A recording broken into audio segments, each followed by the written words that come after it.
Hi, I'm Annika Johnson from Al Johnson's in Sister Bay. I hope you enjoy my new video series called Door County Girl. These are stories of my life, the people and places that I love, and of course how we all survive here in northern Wisconsin. You can come back as often as you like, but don't forget to subscribe to Al's YouTube channel. I'll be posting lots of really cool new videos. So let's go.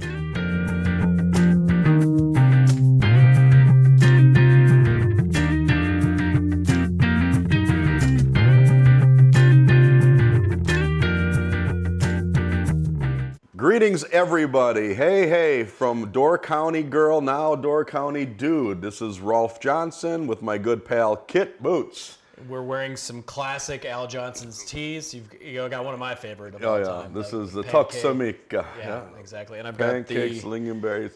Well, this one was actually for like the last election, I think. We thought it'd be cool to do the vote goat thing, so we did this. And there. now, I don't know if we have any more. I don't think we do. So this is definitely the this is the eBay special that have gone up like tremendously in price. Well, right? this is the year we should vote goat, maybe. So. Not to get political, yeah. Yeah, it's whatever. Okay, so I've got something really cool for you today. You know how we did Hasselback potatoes? Yes. One of my favorite ways to like inject flavor into every little place of a potato. We are going to do it with my other sort of favorite vegetable, beets. So something like really Scandinavian, and then this makes just a wonderful side. It's a great alternative to like a potato.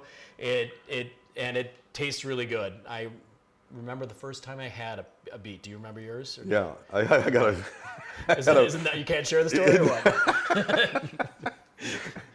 Yeah, I can.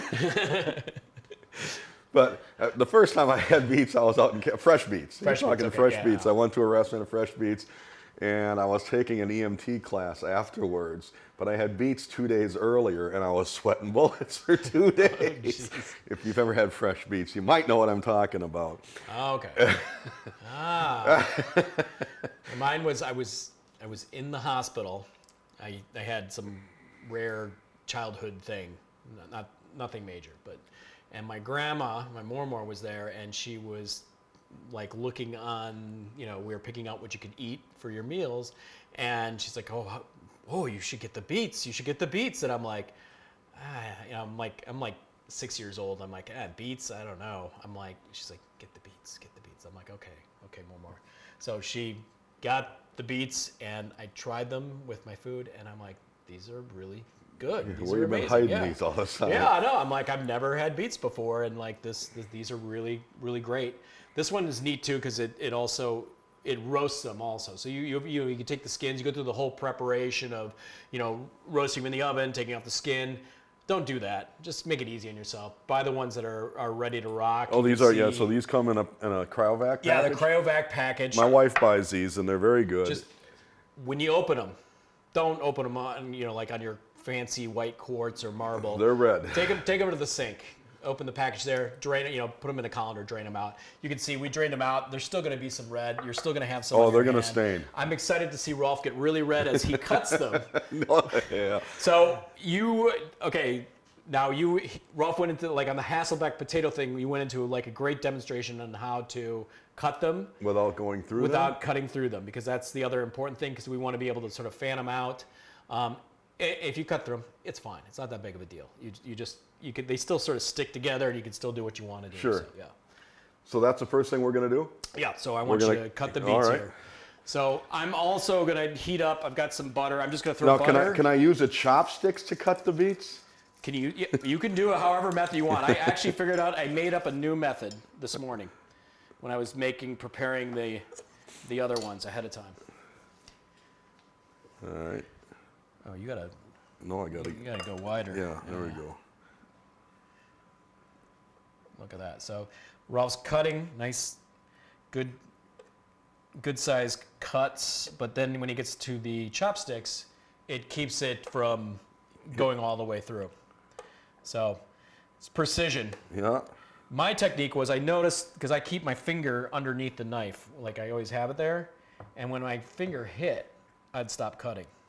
So like this finger would be under there, Oh, and so then, you keep it down so here. when I got to my finger, So if you didn't have the chopsticks. yeah. So if you didn't have the chopsticks and you needed to do something on the short, but it just shows that you should save your chopsticks or grab some chopsticks with your sushi or whatever.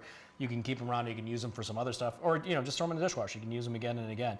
These are nice ones. We have a lot of Chinese food. I love to impress my children by eating with chopsticks all the time. So we do that, and then my kids have a fun time trying to learn how to do it and that. Because You ever see those ones now they've got for gamers? The chopsticks go on the ends of their fingers. It looks like Edward Scissors hands. That way they can use their fingers for their thing and they can reach out and pick up their food. It's the craziest thing. and they got a robotic arm feeding them Feeding you around at the same time. Yeah. That's funny. So my first, I didn't go all the way through. I hope I did not. My first experience with beets has always been at the restaurant. They've been pickled beets, right? Yeah. And they're very different than these beets. So once you had these, you're thinking, when you're a kid anyway, you're like, oh, I'm going to have these beets. I've had them my whole life. And Yeah. all of a sudden you bite into it and you're like, nah, not what I was used to. Not the same, yeah. So it does, it's like when you grow up too, it's like certain things, coffee, I think, Yeah. blue cheese is another one, capers. These are things that you just acquire a taste for later on. Well, I love too because there's some original recipes at Al's, and the pickled beets one is your grandma's recipe. I mean it's the brine and everything that you put into it. The herring is another one. The meatballs, the pancake batter. So And don't forget the love, Yeah. It's like, you can automate so many things and you can buy things so prepackaged, but sometimes there's a thing about doing it yourself. Well, and again, with cooking, take the time to, enjoy the, it is a fun process and stuff. And I think sometimes people forget that. Well, I think what happens is, if you come home and you make dinner, like you say, it's a process. Yeah. It's not just going to the fridge, open up what I got to eat, shove it in my mouth, and watch TV. Yeah. No. So could you cut up mince up some dill for me? You got it. Okay. I know I've got chives in there, but so be careful. And then once you're done mincing it up, just put it in here. I'm just going to melt some butter. I'm going to put the dill in it, and it's just sort of going to marinate together. And that's what we're going to brush onto the potatoes. So like with...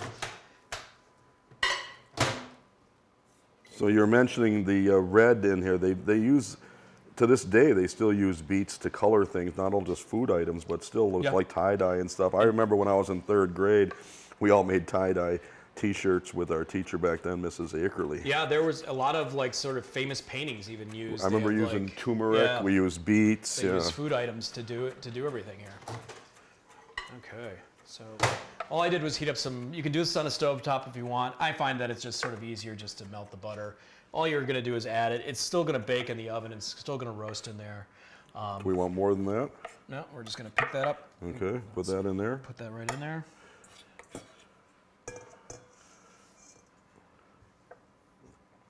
Okay. So I'm just going to go like this, and I want to put those in there for me. Beets are going in there? Yep. It's a shallow roasting pan, I guess. Yep. So, see, Rolf did a really great job, but I mean, the chopstick trick sort of works. So we're going to sort of just try and fan them out a little bit. Okay. Sometimes if you just turn them sideways, you can make them really stylish. My guess is when they heat up, they'll separate. Yeah, they'll as well. separate more. But you want to get the stuff right Yeah, inside. I mean, you don't have to be really crazy with the butter and like jamming it in every little crevice with this recipe. I do like it with the potatoes because I think it's necessary. I think when the beets roast, you're going to have all this sort of cooked down butter in there, and it's actually going to turn sort of almost like a brownish red or a deep crimson, just like a beet. So like if you could do it well with a spoon, I think beets look so good and they feel good. I'm tempted to eat them now. Yeah. But they also have a very earthy flavor in this stage right now. They do, and like a typical pairing. So like if you want, like I think a steak with something like this would be, if you're like sometimes adding potatoes with steak. I know it's sort of a classic combination, but it does make it heavy. Where you're having like really a lot of food. The beet sort of just lightens that part up. So then we're having here, I just put it in the oven at 425. I roast them, and I'm going to look at them. They'll start shrinking up.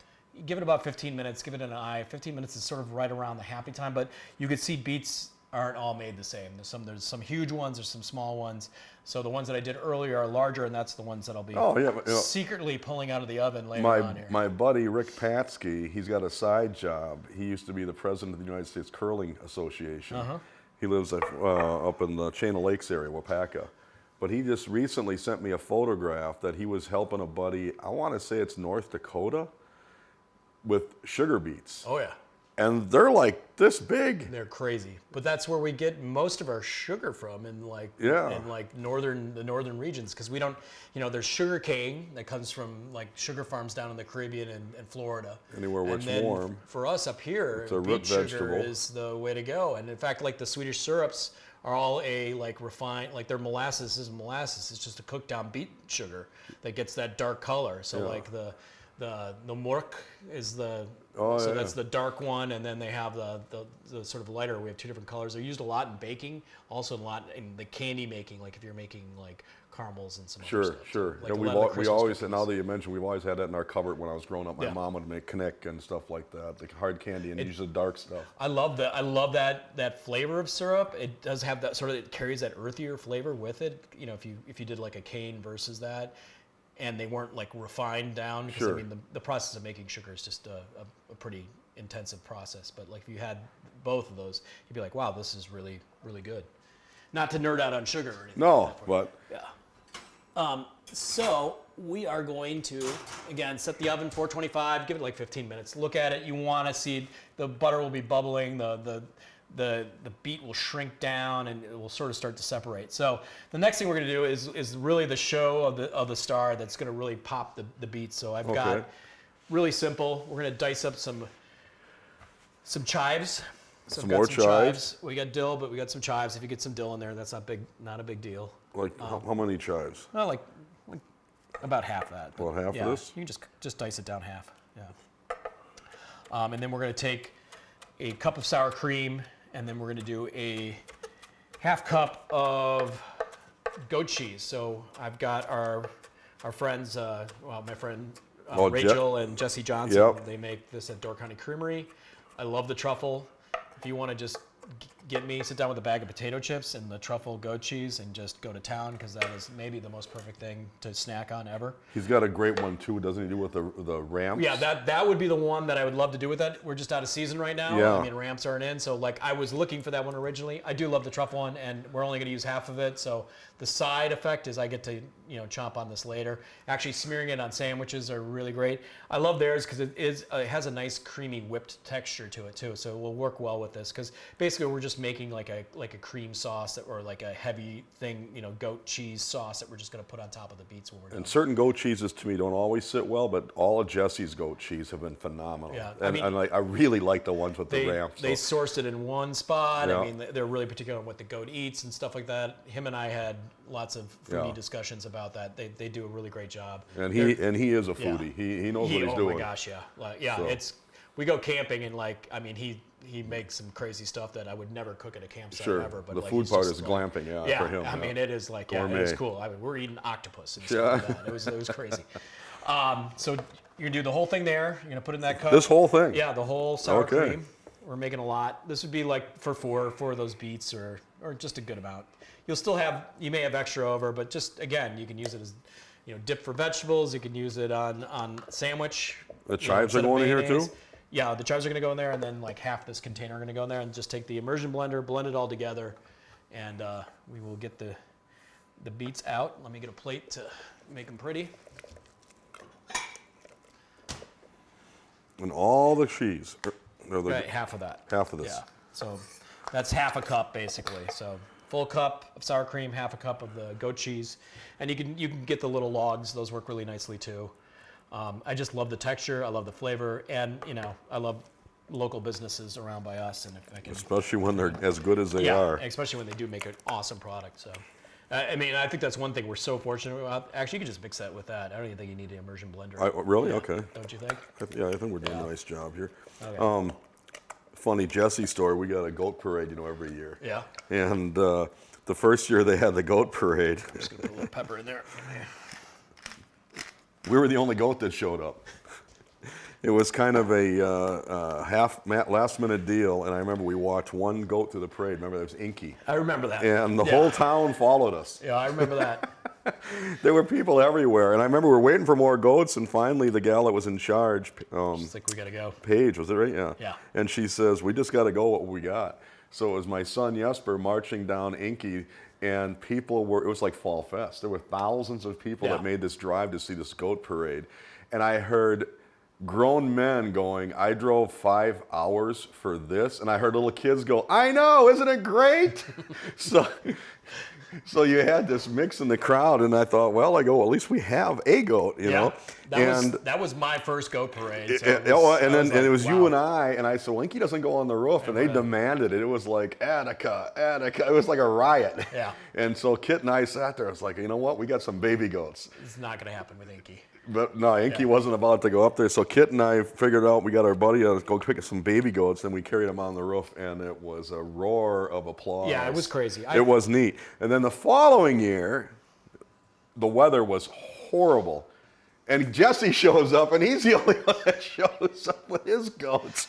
But he paraded them through the town once in the back of a pickup truck, and that was it. And then the following year after that, it took off. We got our act together. It really took off. Now it's like the running of the bulls. It's crazy. If you can come see it, come see it. Yeah. It is fun. I mean, we had A.J. Dillon walking a goat down, that's the street. Right. Yeah, famous Packer player. Yeah, sure. We've got some other surprises that are going to happen this year. I'm not going to announce anything just yet. And A.J. Dillon, good ambassador for Door County. My gosh, what a nice guy. Super. I actually run into him like 3 times out at restaurants. And he gives everybody a plug, too. He's always so nice, No, it's not like a pay-to-play thing with him. Okay. So, we've got the beets. So, see how they look? They're not so pretty right now, but they almost look like a prune almost. Yeah, so, but you can see how look at the color in there, The color in there, and you can see how the butter just sort of clarified also in the bottom. So that's fine, too. We got a little bit extra, and we're going to probably give that another zhushing of it. Should have used the spatula, but that's okay. I'm looking forward to just tasting them. Yeah, and they've got a nice char. I mean, you got a little crispiness. Yeah. Oh, man. So now you would serve this on the side of a steak or even side of meatballs, something like that? Yeah. And I think we're just going to go... Fan them out there like that? Fan them out a little more, make them look pretty. We're going to give them a little more butter here, just to give it a little green. I'm going to steal a fork over here. Yeah, get a couple forks. And you see how they did shrink up a good deal. And then we are just going to take a dollop here. Don't dig in just yet. I'm excited. Make it pretty. Well, you're 100% right. See, very plain looking to begin with. Now it's a presentation. Yeah, hold up. And it really is the little things you do. Yeah, we'll do a double. Always like the crisscross. But that, you imagine a little fillet next to it. Perfect. Like a little pan sauce with the fillet. Now, can I try it? Yeah, can go I try it? Yeah, go. All right, hate to mess it up, but I want to. This one is. So I've been loving cooking with Rolf and doing these because it actually, I don't do very vegetarian stuff, and it's nice to do things. Now you got me excited here. Wow. You didn't put any sugar in here, did you? No. It's got a sweetness. Those beets are all obvious, sugar. Yeah. So as they are roasting in the oven, they're going to reduce. As you gave the story before, yeah. Unbelievable. Yeah. It's better than a potato. I think it is better than the potato. The flavor is really good. You know, so something really simple you can do at home, and I mean, it doesn't take. I mean, we zip this out in like really quickly. I mean, we microwave the butter. I mean, we did a lot of stuff there. The truffle and the goat cheese is sort of a good addition to it too, I think, but it doesn't overpower it, which is nice. Yeah, really awesome. Probably one of my favorite sides now. Not only is this a suggestion, you should try this at home because it's easy, but I mean it's good. I really wish some of the higher end restaurants in Door County would offer something like this as a side. It's a classic. It's a showstopper side. It's so good. And you're not going to, a lot of people won't try it at home. They just like, you know what? But if you get a restaurant and say, a side of these beets, Hasselback style, you're just going to be blown away. And if you're a restaurant owner, just think how inexpensive one little beet is. Yeah. And how much money you can make on that. And the presentation, you know, a replacement for potato, even if you want to do it along with a potato. Yeah. It's good. You know what you should do is make some beet chips and some hummus or something like that. That sounds good too. This is really, really, really good. Excitingly good. We'll save some for Bill. So yep. And thank you again for visiting us and watching these videos, and for leaving comments if you do. If you have some other really great sides or some other ideas, recipe ideas, let us know. You just put it in the comments, and we definitely listen to it. We respond to people. You can also email us at mail@aljohnsons if you just don't want to be out and about. I know some people are private, and I respect that. Sure. And don't forget to like and subscribe. Yeah, make sure you like and subscribe. There's a little goat down on the bottom, left-hand corner, right hand on your side. My side would be left hand, but just hit that, and you'll be subscribed to our channel, and you'll get notifications about when our videos come out. You can also sign up for our newsletter at aljohnsons.com. It has all these videos come out on that and get emailed to you. Also, it's just a great way to learn other stuff that's going on at Al Johnson's. We have other recipes, we have little craft items, and we just have stuff that sale items that happen in the store that only people that sign up for the newsletter know about and get too. So, secret club. Yeah. Well, there's some coupon codes, there's some stuff. Yeah, for people that are really into it and want to do the deep dive, go for it. Do that. Check out our videos. We got a lot of them. I'm told this will probably be the 158th video, possibly. In that ballpark, huh? Yeah. Wow. We'll see how these all play out, but it will be. Now I just made it that, so I guess Bill's shaking his head. I got to edit this right now. But yeah, thank you so much. Sorry I went on. No, this was fantastic, and I really mean it. This is crazy good. I wish my sister was here to try this. She'll have to hear it from me. I know, she'll be. And I'm going to make it again because my wife should really try this. Yeah. But again. Other than that, hey to everybody. Try and find these cool T-shirts online, possibly. I don't know. Maybe. They're classics. Yep. And vote GOAT. Vote GOAT. Yeah. Thanks for watching Door County Girl. Don't forget to subscribe, and we will see you next time.